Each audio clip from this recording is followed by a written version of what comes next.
ಯೇಸುವಿಗೆ ಸ್ತೋತ್ರ. ಇಂದು 28 ಜುಲೈ 2026. ಎಲ್ಲರಿಗೂ ಶುಭ ಮುಂಜಾನೆ.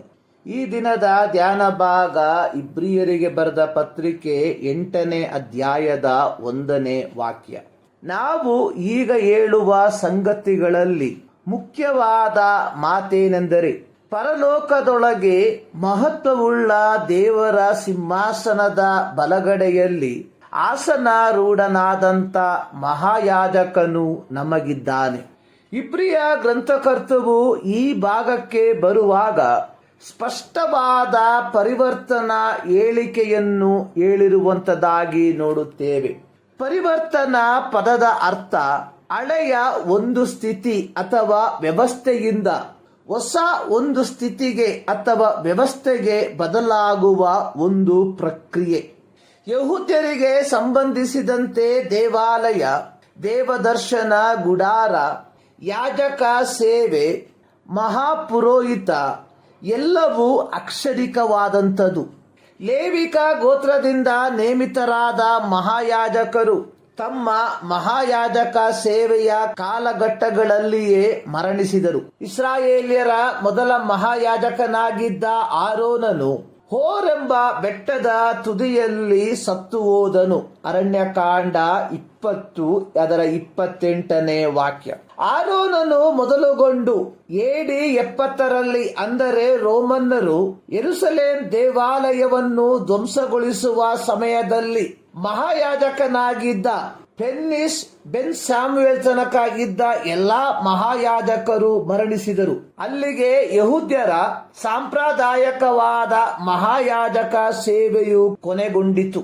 ಆದರೆ ಯೇಸು ಕ್ರಿಸ್ತನು ತನ್ನನ್ನು ತಾನೇ ಯಜ್ಞಾರ್ಪಿತನಾಗಿ ಅರ್ಪಿಸಿಕೊಂಡ ತರುವಾಯ 3ನೆಯ ದಿನದಲ್ಲಿ ಪುನರುತ್ಥಾನ ಹೊಂದಿ 40 ದಿನಗಳ ಪರ್ಯಂತರ ಈ ಭೂಮಿಯಲ್ಲಿ ಇದ್ದು ಶಿಷ್ಯರಿಗೂ ಹಾಗೂ ವೈಯಕ್ತಿಕವಾಗಿ ಕೆಲವು ವ್ಯಕ್ತಿಗಳಿಗೆ ಕಾಣಿಸಿಕೊಂಡು 40ನೇ ದಿನದಲ್ಲಿ ಎಲ್ಲ ಶಿಷ್ಯರು ನೋಡುತ್ತಿದ್ದಂತೆ ಆತನು ಪರಲೋಕಕ್ಕೆ ಏರಿಸಲ್ಪಟ್ಟು ತಂದೆಯ ಬಲಗಡೆಯಲ್ಲಿ ಆಸನಾರೂಢನಾದನು. ಯೇಸು ಕ್ರಿಸ್ತನು ತನ್ನ ದೌತ್ಯವನ್ನು ಪೂರ್ತಿಗೊಳಿಸಿದ್ದರ ಫಲವಾಗಿ ದೇವರ ಬಲಗಡೆಯಲ್ಲಿ ಆಸನಾರೂಢನಾಗಲು ಅರ್ಹನಾದನು. ಯೇಸು ಶಿಲುಬೆಯ ಮೇಲೆ ಹೇಳಿದ್ದ 6ನೇ ಹೇಳಿಕೆ ತೀರಿತು.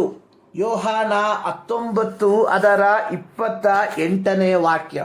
ಲೇವಿ ಗೋತ್ರದವರಾದ ಮಹಾಯಾಜಕರಿಂದ ಎಂದೂ ಸಾಧಿಸಲಾಗದ ಒಂದು ಮಹಾನ್ ಕಾರ್ಯವನ್ನು ಯೇಸು ಕ್ರಿಸ್ತನು ಮಾಡಿ ತೀರಿಸಿದನು. ಅದೇನೆಂದರೆ, ತನ್ನ ಶಿಲುಬೆಯ ಮರಣದ ಮೂಲಕ ಮನುಕುಲದ ಪಾಪಗಳಿಗೆ ಕ್ಷಮಾಪಣೆಯನ್ನು ಕಲ್ಪಿಸಿ ಆ ಮೂಲಕ ಮನುಕುಲವನ್ನು ತಂದೆಯಾದ ದೇವರೊಂದಿಗೆ ಸಮನ್ವಯ ಪಡಿಸಿದ್ದು. ಹೀಗಿರಲಾಗಿ ತಂದೆಯಾದ ದೇವರು ಆತನನ್ನು, ಅಂದರೆ ಯೇಸುವನ್ನು ದೇವರ ಸಿಂಹಾಸನದ ಬಲಗಡೆಯಲ್ಲಿ ಆಸನಾರೂಢನಾಗಿ ಮಾಡಿದನು. ದೇವರ ಸಿಂಹಾಸನದ ಬಲಗಡೆ ಅನ್ನುವಂಥದ್ದು ಸರ್ವೋಚ್ಚ ಗೌರವದ ಅಧಿಕಾರದ ಸಂಕೇತವಾಗಿದೆ. ಯೇಸು ಜಡವತಾರವನ್ನು ತಾಳಿ ಧರಣಿಗೆ ಬಂದ ಸಮಯದಲ್ಲಿ ತನ್ನ ಐಹಿಕ ಆಗಮನದ ಕುರಿತಾಗಿ ನಿಕೋದೇಮನಿಗೆ ಹೇಳಿದ್ದು, ದೇವರು ತನ್ನ ಮಗನ ಮುಖಾಂತರ ಲೋಕಕ್ಕೆ ರಕ್ಷಣೆಯಾಗಬೇಕೆಂದು ಕಳುಹಿಸಿಕೊಟ್ಟನೆ ಹೊರತು ತೀರ್ಪು ಮಾಡುವುದಕ್ಕಾಗಿ ಕಳುಹಿಸಲಿಲ್ಲ. ಯೋಹಾನ 3:17. ಆದರೆ ತನ್ನ ಐಹಿಕ ದೌತ್ಯವನ್ನು ಪೂರ್ತಿಗೊಳಿಸಿ ಪರಲೋಕಕ್ಕೆ ಒಯ್ಯಲ್ಪಟ್ಟು ತಂದೆಯ ಬಲಗಡೆ ಆಸನರೂಢನಾದ ಕರ್ತನು ತಿರುಗಿ ಬರಲಿರುವಂತದ್ದು ನ್ಯಾಯಾಧಿಪತಿಯಾಗಿ. ಪ್ರಕಟಣೆ ಪುಸ್ತಕ 20ನೇ ಅಧ್ಯಾಯದ 11ರಿಂದ 15 ವಾಕ್ಯಗಳಲ್ಲಿ ಅಂತಿಮ ನ್ಯಾಯ ತೀರ್ಪಿನ ಕುರಿತಾಗಿ ಬರೆದಿರುವುದನ್ನು ನಾವು ಕಾಣಬಹುದು.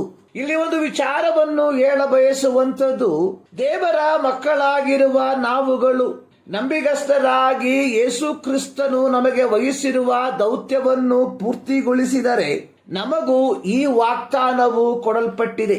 ಪ್ರಕಟಣೆ ಪುಸ್ತಕ 3ನೇ ಅಧ್ಯಾಯದ 21ನೇ ವಾಕ್ಯದಲ್ಲಿ ಬರೆದಿರುವಂತದ್ದು, ನಾನು ಜಯ ಹೊಂದಿ ನನ್ನ ತಂದೆಯೊಡನೆ ಸಿಂಹಾಸನದಲ್ಲಿ ಕೂತುಕೊಂಡೆನು, ಹಾಗೆಯೇ ಜಯ ಹೊಂದುವವನನ್ನು ನನ್ನೊಡನೆ ಸಿಂಹಾಸನದಲ್ಲಿ ಕೂತುಕೊಳ್ಳುವಂತೆ ಮಾಡುವೆನು. ಸ್ಟೇಫನು ದೇವರ ಕೃಪೆಯಿಂದಲೂ ಬಲದಿಂದಲೂ ತುಂಬಿದವನಾಗಿ ಮಾತನಾಡುತ್ತಿರಲಾಗಿ ಆತನನ್ನು ಎದುರಿಸಲಾಗದ ಅಂದಿನ ಯಹೂದ್ಯ ಧಾರ್ಮಿಕ ನಾಯಕರುಗಳು ಅವನಿಗೆ ವಿರೋಧವಾಗಿ ಸುಳ್ಳು ಸಾಕ್ಷಿಗಳನ್ನು ತಂದು ಅವನನ್ನು ಕಲ್ಲೆಸೆದು ಕೊಲ್ಲುತ್ತಿರುವಾಗ ಸ್ಟೇಫನು ಪವಿತ್ರಾತ್ಮಭರಿತನಾಗಿ ಆಕಾಶದ ಕಡೆಗೆ ದೃಷ್ಟಿಸಿ ನೋಡಿ ದೇವರ ಪ್ರಭಾವವನ್ನು, ದೇವರ ಬಲಗಡೆಯಲ್ಲಿ ನಿಂತಿದ್ದ ಯೇಸುವನ್ನು ಕಂಡು, ಅಗೋ ಆಕಾಶವು ತೆರೆದಿರುವುದನ್ನು, ಮನುಷ್ಯಕುಮಾರನು ದೇವರ ಬಲಗಡೆಯಲ್ಲಿ ನಿಂತಿರುವುದನ್ನು ನೋಡುತ್ತೇನೆ ಎಂದು ಹೇಳಿದನು.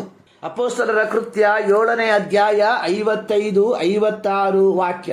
ಪ್ರಿಯರೇ, ಕ್ರೈಸ್ತ ಜೀವಿತದಲ್ಲಿ ಬಂದೊದಗುವ ಉಪದ್ರವಗಳನ್ನು ನಾವು ಮೆಟ್ಟಿ ನಿಂತರೆ ಒಂದು ದಿನ ನಾವುಗಳು ಸಹ ಆತನ ಬಲಗಡೆಯಲ್ಲಿ ಕುಳಿತುಕೊಳ್ಳುವ ಅವಕಾಶವನ್ನು ಪಡಕೊಳ್ಳುವವರಾಗಿದ್ದೇವೆ.